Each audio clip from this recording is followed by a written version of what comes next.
How we doing, guys? The rain started now, so it's slowing us down a little bit, but luckily us renders are all waterproof. So what we've done now, we've done the Basecoat Mesh everywhere. So as you can see, you've got the mesh on there everywhere, and it's all exposed. So what this means is I've used a notch speed skim to get it nice and flat. I then put the mesh just sitting on the surface. Okay, that way I know that mesh is completely flat. Picked up a little bit. I'm going to go over now with a 2mm coat and just use the spatula just to flatten it in as I go. There's no need to rub it up. There's no need to sponge it up because we've done it this way, and we put the notch through the first base coat, got that really flat. Mesh just sits on top. I know that this mesh is sitting completely flat.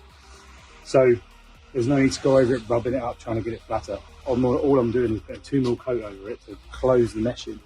What I'll do is I'll come back with the same spatula. I'll just slightly scrape the walls down, any high spots, just take them out. But yeah, that's how we base coat with 225. It's a fantastic product.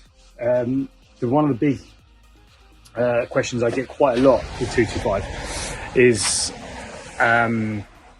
if people feel like it starts to pull, it starts to drag, because it's a lime-based product. Lime dries from outside in, so it will get skin as it sits in the sun. It will get skin on the top of it. By doing it in smaller sections, you stop that from happening, basically. So yeah, so I literally put a metre width on, spat it, notched out it, sorry, or notch spat. Put your mesh on, and then move on. Just keep moving on in sections. No matter what time of year. Obviously in the winter and the colder months, you can put a lot more on, but you've got a process in place. If you just follow that same process, it's easy. Alternatively, you can spray it. So again, a lot of time I used to spray this stuff when I was on the tools more regularly. I would spray this and you'll fly around it a lot quicker.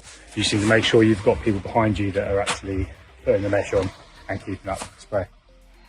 So that's us done for the day. Day 2 done. It's the base coat. That's the base coat finished. So all we need to do now is tomorrow I'll come in and I'll do a light scrape over any high spots. I'll take them off. You don't need to sit there sponging.